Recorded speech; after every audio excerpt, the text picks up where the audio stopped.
Pag ganito kababa ang disbursement rate, klaro, hindi budget ang issue.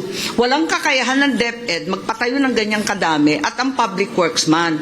Sabihin na nga natin na iba-iba ang gagawin ng PPP, ng NGO, CSO at iba't iba pang tropa, LGU. Ang tanong ko po, wala namang maliwanag na plano. Kasi ang totoo, nagawa na po natin to. Hindi naman sa pagmamalaki, pero yung massive school building program po ng dekada 70, alalay po ako noon ng ama ko at nakita natin na new technology sa building ng prefab nung panahon na yon. Sa ngayon, wala naman tayong sinasaad na modular or ibang prefab na technology or smart technology na napakarami ng foam concrete at kung ano-ano pa. Wala naman nababanggit na ganon. At dyan tayo makakamura, alam natin yan. Ikalawa, wala namang prioritization, yung color-coded po ng DepEd. Kabisado po natin yan, galing tayo sa LGU, hindi naman ganun kaliwanag. Pagkatapos, wala namang kaakibat ito na programa para sa ating teachers. Hanggang ngayon, alam naman natin, teacher natin, ang baba-baba ng sahod. So, marami pong dahilan at ang lalagay ng napakalaking budget, baka hindi ito ang tanging sagot lamang. Yun lang po, obserbasyon lamang. Ano ang absorption rate na totoo ng DepEd? Apakababa, nasa 23%. Actually, maraming salamat, Senator Amy, sa inyong mga komento. At actually, ang nangyari ho kasi, merong special provision na ibinibigay lang exclusively sa DPWH ang construction. No? So, for 2 years, almost 5 years, no? DPWH lang po ang nagko-construct ng classroom, farm-to-market roads, hospitals, yung health centers. So ngayon, under this budget, i-allow na ho natin ang mga iba't ibang ehensya na pumasok po sa counterparting with LGUs. No? Kung gusto ho nilang makipag-partner with LGUs, pwede ho sila mag-partner para ho mabilis yung construction dahil ang LGUs ho, alam naman ho natin, mas mabilis ho mag-construct.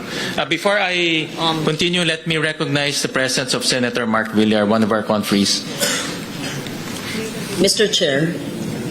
Yes, we appreciate the concerns of Senator Marcos, and as the chair mentioned, there are several options that Secretary Angara had mentioned in our hearings and in plenary, and that would be including letting the local governments implement the school building program, and we appreciate that. And in fact, Senator Aquino, I think, and Senator Pangilinan mentioned also about the possibility of CSOs and PPPs with accredited private sector partners. So, having said that, if there's no other question, Mr. Chair, I would like to move for the DepEd Office of the Secretary budget to be approved. Mr. Chair. Yes, I have Senator one quick question. Kanina ko pa po hinahanap dito sa Office of the Secretary. Ito po yung mga hinihingi lagi ng mga teacher, ng mga PTA sa mga estudyante sa public schools. Mga simple, walis, ting-ting, dustpan, pag naglinis ng classroom, basahan, tapos pag malapit ng graduation, mga dekorasyon sa mga stage. Hinihingi po ito sa mga estudyante. Ang dami na pong reklamo na ganito. Saan po banda rito kaya nakasama? Parang wala ho yata. Parang dito po sa MOOE, ito po yung operations of schools, elementary, junior high school, senior high school. doon po sa operation schools. Yeah. Pasok MOE ho to ng mga eskwelahan. Maraming salamat po, Mr. Chair. So there's a pending motion to approve the Office of the Secretary. Any second? On the part of the House, Madam Chair, Mr. Chair, we second the motion. Before that, since I'm the movant, I just want to make sure that we put on record before we finalize it the HGAB number and the Bicam number that we are approving, so that it's on the record. May we ask the chair to do that, if you agree, because many figures are being discussed. May we kindly put on record the HGAB figure and the Bicam figure that we are approving. But I so move. Yes. Thank you. Yeah, thank you. And there's a duly seconded, so the budget of the Office of the Secretary, Department of Education is hereby approved. Those summaries, Madam Chair, will be provided prior to the signing of the Bicam report. In fact, dito po sa Bicam, hindi ho natin isa-sign to kaagad. Ipiprint na muna po yung mga dokumento, ipiprint na po yung pre-enrolled copy, at iproprovide yun sa members para po makita ho nila bago ho tayo mag-sign. No? Thank you. All right? Mr. Chair, in response to the query of the Honorable Legarda, the current total under the Office of the Secretary would go from the current age gap level of 912 to a total of 958.7 billion pesos. So that would be a total increase of 46.2 billion pesos. So how much na ngayon? Ayun. I ask for 1 minute suspension, please. 1 minute suspension.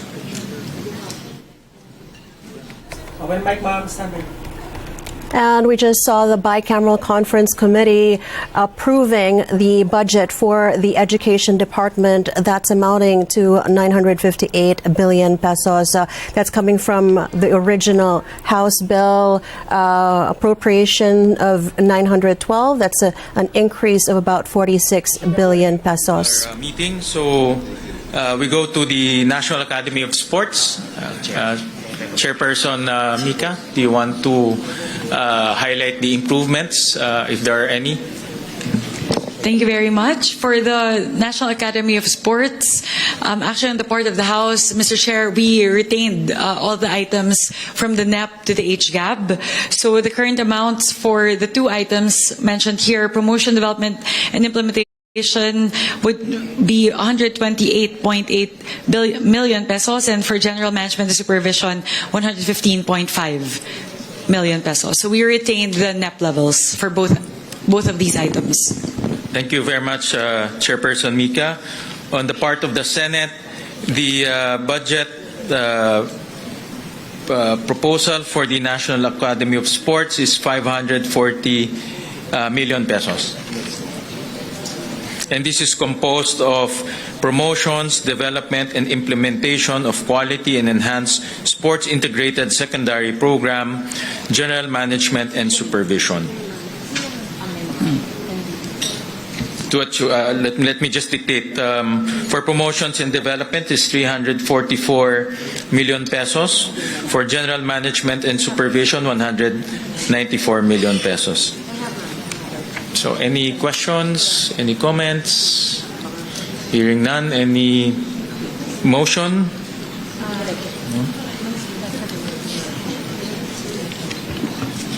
No?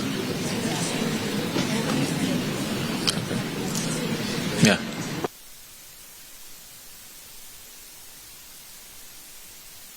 Yeah.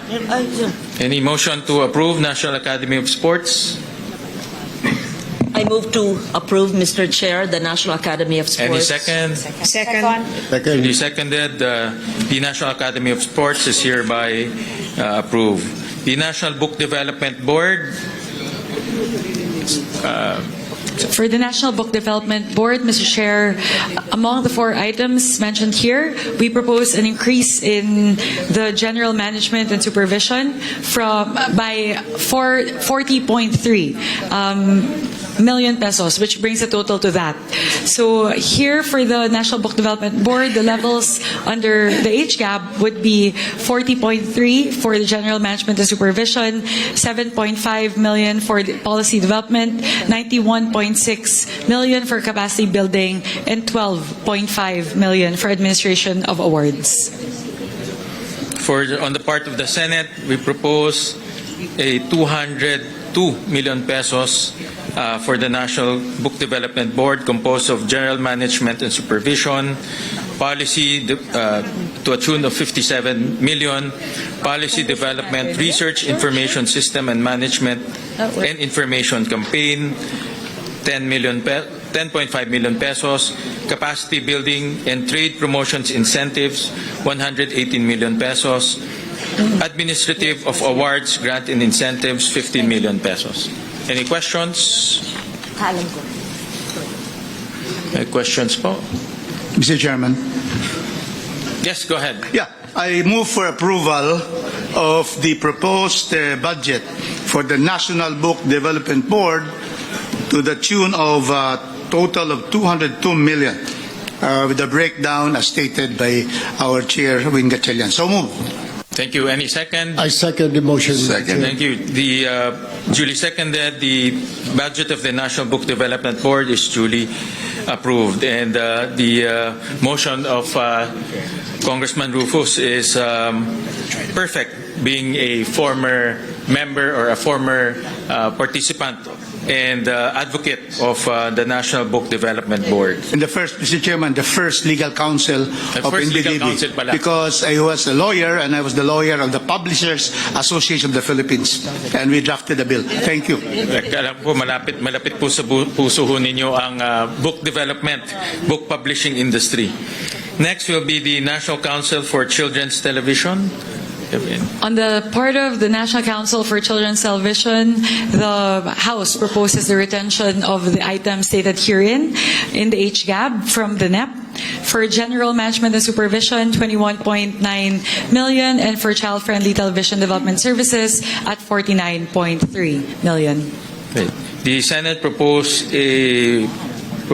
a 116 million budget for the National Council for Children's Television, composed of general management and supervision, 26 million, child-friendly television development services, 89 million. Any questions? I move, Mr. Chair, that we approve the National Council for Children's Television budget. Any second? Second. Duly seconded. The National Council for Children's Television budget is hereby approved. Next will be the National Museum, an organization very close to the heart of Senator Lawrence. So, Congressman Mika, any... On the part of the House, under the National Museum of the Philippines, we propose the retention of the NEP levels from the current 811.9 million pesos, and in terms of the breakdown, we propose to retain the 423 million pesos lodged under general management and supervision. Thank you for that. The Senate proposed a 986 million peso budget composed of general management and supervision of 468 million, a locally funded project, development of National Museum of the Philippines, NMP, General Aniceto Lacson Ancestral House, Talisay City, Negros Occidental, of 50 million. Another LFP, development of Calibo, Aklan, 20 million pesos. Another locally funded project, development of NMP, Coronadal and Lake Cebu, South Cotabato, Phase 2, 40 million pesos. Another LFP, exhibition and fit out of various National Museum of the Philippines Central and Regional Sites, Northern Luzon National Museums, of 20 million pesos. Any questions? Hearing none, any motion? Second motion, Mr. Chair. Duly seconded by Senator Erwin. The National Museum of the Philippines budget is hereby approved. The Philippine High School for the Arts. For the Philippine High School of the Arts, on the part of the House, we propose the retention of the current level in the NEP, which is 157 million, 95 million under General Management and Supervision, and 53.9 under operation of the Philippine High School for the Arts. The Senate proposed a 218 million peso budget for the Philippine High School for the Arts. General Management and Supervision, 150 million. Operation of Philippine High School for the Arts, including outreach, screening, student exchange program with other countries, and production activities, 59 million pesos. Any questions? Or a motion to... Mr. Chairman? Yes. Mr. Chairman, I move to approve the 218 million appropriation for the Philippine High School for the Arts. Any second? Second motion, Mr. Chair. Duly seconded. The budget for the Philippine High School for the Arts, duly approved. The Teacher Education Council. On the part of the House, under Teacher Education Council, we propose the retention of the current NEP level at 207 million, 163 million under Quality Teacher Education Services, and 44.4 million under General Management and Supervision. The Senate proposed a 562 million peso budget composed of Quality Teacher Education Services, 516 million pesos. General Management and Supervision, 46 million pesos. Any questions or motion? Mr. Chair, quick question lang po. Itong Quality Teachers Education Service, ito po ba ay kasama dun sa training ng mga teachers natin, further education, yung mga masteral nila? Because ang dami tayo mga teachers last year na naloko po dito sa Region 4B at saka sa Mindanao, nagkuha ng masteral pero fake pala yung eskwelahan. And they have to make loans, Mr. Chair. So kung ito ay this will fall under this category, then magagamit ng mga teachers natin for advancement and for promotion, Mr. Chair. Tama ho kayo, ito po ay para po sa mga pre-service and in-service teacher training. First time po na magkakaroon ng ganitong budget ang TEC para po tuloy-tuloy po yung pag-training po ng ating mga teachers. So meron, kukuha ho sila ng 720 teacher scholars with this budget po. Thank you, Mr. Chair. All right, any motion? Therefore move, Mr. Chair, that we approve the Teachers Education Council budget. Any second? Second. Duly seconded. The budget of the Teacher Education Council is hereby approved. So we go to state universities and colleges. Before we move to that, Mr. Chair, if I may, I would just like to quickly summarize the increases siguro sa major items, just so the general public would be able to see how much we increased from the NEP levels po siguro, para mapakita po natin na talaga po totoo yung ating commitment na itaas po yung budget natin sa education. Siguro po, for the sake of expediency po, I'll focus only on the big ticket items. So under the Department of Education, the total increase would be 86.8 billion pesos from the NEP level, from 874.5 billion pesos in the NEP to a final number of 961.3 million. Siguro po yung pinakamalaki na lang po siguro na increases under the Basic Education Facilities Program, that would be a total increase of 57.3 billion pesos. So halos siguro po mahina na po na 35,000 classrooms po yung ating maipapagawa para po sa taong 2026. Maganda po yun kung maaalala po natin ang binanggit po ng ating Pangulo nung kanyang SONA ay 40,000 pesos po yung target na maipatayo na classrooms by 2026. So dahil po sa atin pong inilaan na pondo para sa Basic Education Facilities Program para sa 2026. Halos kaya na po natin yung punan. Konti na lang po. Matatamaan na po natin yung target natin na supposedly sa 2028 pa.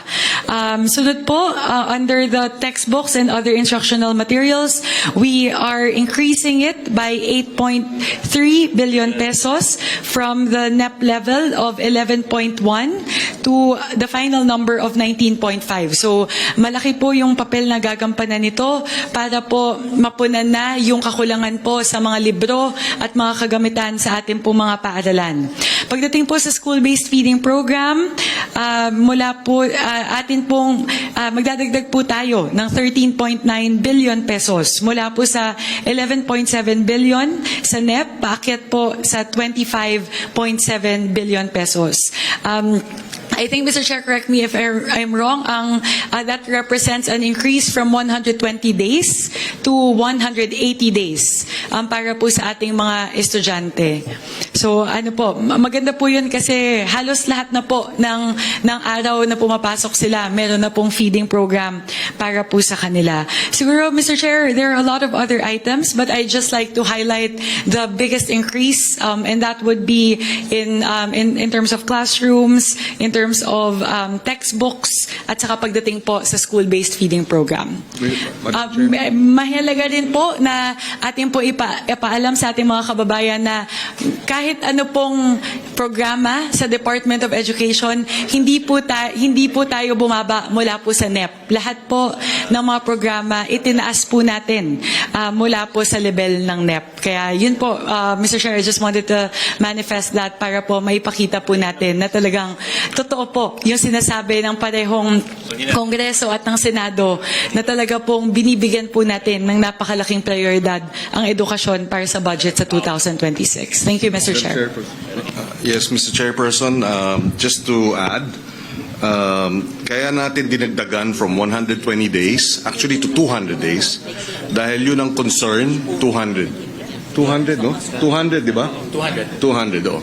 Dahil ang concern ng ating mga teachers ay bumabalik sa malnutrition at wasting pag hindi kumpleto yung number of days na yung feeding program. Therefore, nasasayang lang yung ginagastos dahil hindi matapos yung 120 days, bumabalik yung wasting. That's why it's 200. And therefore, hopefully, from here, moving forward, sana sa susunod ng mga budget, maging universal na, hindi lamang doon sa mga malnourished, severely malnourished at wasting ng mga bata, o hindi maging universal na itong free meals program para sa ating primary and up to junior high. But of course, that's a aspiration moving forward. But this is a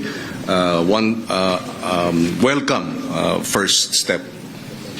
Madam Chair. Yes, Representative Brian Ramsuan.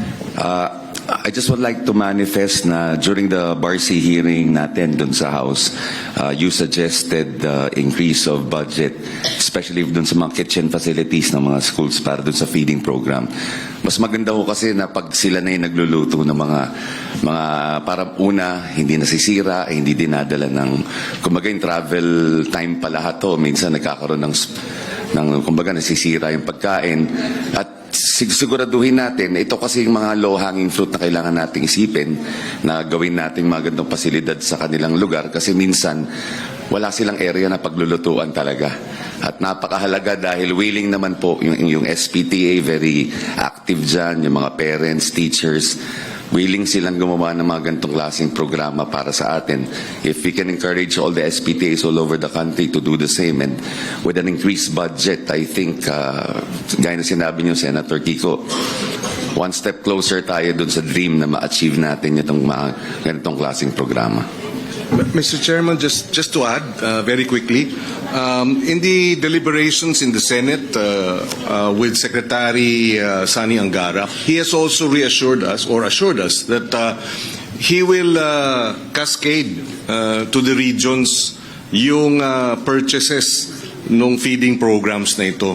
And we manifested during the debates that yung Sagip Saka Act, which is Republic Act 11321, wherein government can now buy directly sa farmers and fisher folk organization na wala ng public bidding. So yung feeding program na madadagdagan ng 13 billion, no? Dapat Iba linagay natin sa yes, yung milk feeding program plus yung actual feeding program sa ating primary schools, dapat a significant portion of the budget should be allocated for purchases directly sa mga local farming and fishing communities para sariwa ang pagkain at nakakatulong pa sa ating mga local producers, ang ating mga magsasaka, mangingisda, and therefore the local economy will also benefit. Maraming salamat,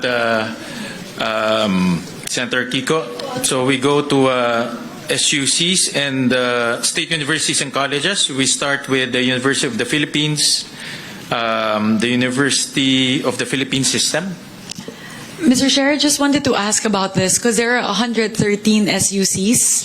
If we go through each one line by line, that would be at least 1,000, like 500 line items that we have to go through. So my recommendation po, Mr. Chair, if I may, since there are substantial changes in the UP system, we can take that up separately.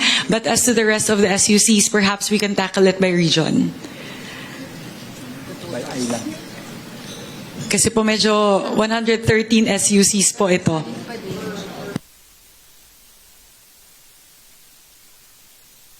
It's just Kong Mika, if I think para rin marinig rin ng ating mga constituents yung mga SUC, I suggest we can go through each SUC.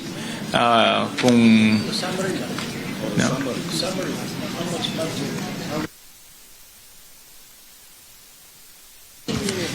No, we're just, Mr. Chair, my suggestion is we'll just mention the total amount of budget for each SUC. Actually, ang per SUC will have about 2 or 3 locally funded project. Yeah. So I think it's manageable if you akong tingin ko But I just based off the quick estimate of Sen. Lauren, that would be 2 hours just on the discussion of the SUCs if we go line by line. But if we take the suggestion of Sen. Erwin po, we'll do, if we can do just the totals for the SUCs instead of going through every single line item under each SUC. I suggest we can go, the House can go through one pass with all SUCs, and then we go one pass with all SUCs instead of approving it one SUC per SUC.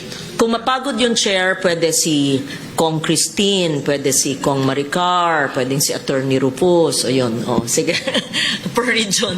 No, pwede nga, then we just approve it after. Yes, Para yes. tuloy-tuloy If there are yung any pass. questions, then we can ask, we can take questions after the SUCs. Yeah.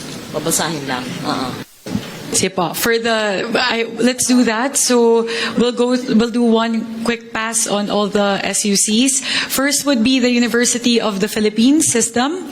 We propose to add an additional 1 billion pesos for Project NOAA. And this one po actually, while it's lodged under the UP system, so I'll ask for permission just to elaborate on this point a little bit because it's very important for both houses. For Project NOAA, while the funding is lodged within the UP system, we actually increased the funding for Project NOAA for the benefit of the whole country and all the agencies, primarily the DPWH.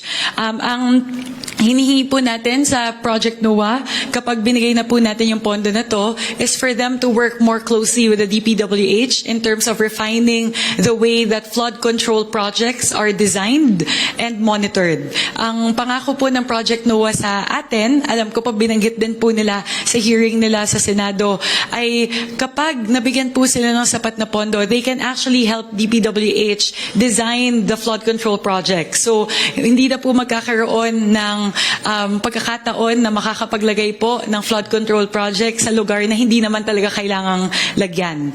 They will be able to simulate a particular area and pinpoint exactly up to the coordinates level where a flood control structure should be placed. Aside from that po, they will be able to simulate the height that is required to actually mitigate the flooding in that area. So yun po yung pinakahinihingi natin sa Project NOAA, na sana po sa pamamagitan ng 1 bilyong piso na ating pong ibibigay sa kanila sa susunod na taon po, sa taong 2027, mas maganda na po yung pagdisenyo ng mga flood control at flood mitigation systems. So that would be our amendment under the UP system, under Philippine Energy Research and Policy Institute. Actually, we don't have amendments in that. For the National Capital Region. Mr. Chair. Yes, Madam go ahead, Chair, po. may I intervene? What the good chairwoman is mentioning is actually under the UP Resilience Institute, yes. And this was actually initiated way back in 2012, and we're only funding it in 2025. But during the time of Congressman Salceda, he and I had a budgetary amendment, not insertion, for the building of the UPRI. I'm not certain if it's up already, but it was 3 presidents ago that the UPRI in 2012, the president who became DTI secretary, Pascual. Yes, Fred and I were discussing this in 2012, the creation of the UP Institute, Resilience Institute. So thank you for mentioning Project NOAA of Mahar Lagmay, who was with DOST before. And I'm just putting a historical perspective because people might say, grabe, ang laki, 1 billion. Ano po, 13 years po nag-antay. And when this was conceptualized in 2012, I think I was defending their budget then, it was a very small amount during the time of President Pascual. So we support that, Mr. Chair. We upheld it in the Senate. Thank you. Madam Chair. Thank you very much, Senator Lauren. Yes, Representative Happy Benitez. May I add to that manifestation? But before I begin with my manifestation, I'd like to say that as a first-timer bicameral committee member, I'm honored and grateful and the only neophyte on this contingent. I expect to listen intently, work collaboratively, and to pass a fair and impactful budget for the Filipino people. What I do want to share that it was House Bill number 2577 that I filed in Congress for the 20th Congress, supporting the National Resilience Institute to make it a national, the UP Resilience Institute in the UP system to become a National Resilience Institute. And I do want to share and to add that the UP RI, which was powered by Project NOAA, has made accurate and real-time, high-quality hazard maps. And it has been used by a lot of local government units. And ever since nangyayari po sa atin yung mga climate disasters po sa atin, there's been, since it was updated in 2023, the website has had 35 million searches online. And during peak times, 2.6 million searches a day. So it's very important that we can identify for flood mitigation efforts. And so, albeit this is seemingly large, 1 billion, but they need to update the hazard maps for the entire country. And last that has been updated was 2012. So I commend the Chair, Chair Mika, and of course the BARC as well as the Senate for putting the 1 billion to Project NOAA. Thank you. Thank you very much. Just to marry the manifestation of Senator Legarda and Representative Benitez, actually, yung point po ni Senator Lauren, tama po yun. Kasi in the last few years, I think, bumaba po sila from having over 500 billion in allocations down to only 36 million a year. So, and despite the huge budget cut, they were still able to create all of these accurate hazard maps, which a lot of our kababayans really rely on, especially in times of flooding and rains. Ang maganda po dito, pagdating po sa Project NOAA, they're able to pinpoint exactly what color each zone is in terms of flooding hazard. So there's red zone, orange, and yellow. So ang pinag-uusapan po sa DPWH ay pwede pong pagbasihan yung hazard maps ng Project NOAA para po malaman kung saan lang pwede maglagay ng flood control structures sa mga susunod na taon. So just to marry po, send with the manifestations of Representative Legarda and Senator Legarda and Representative Benitez.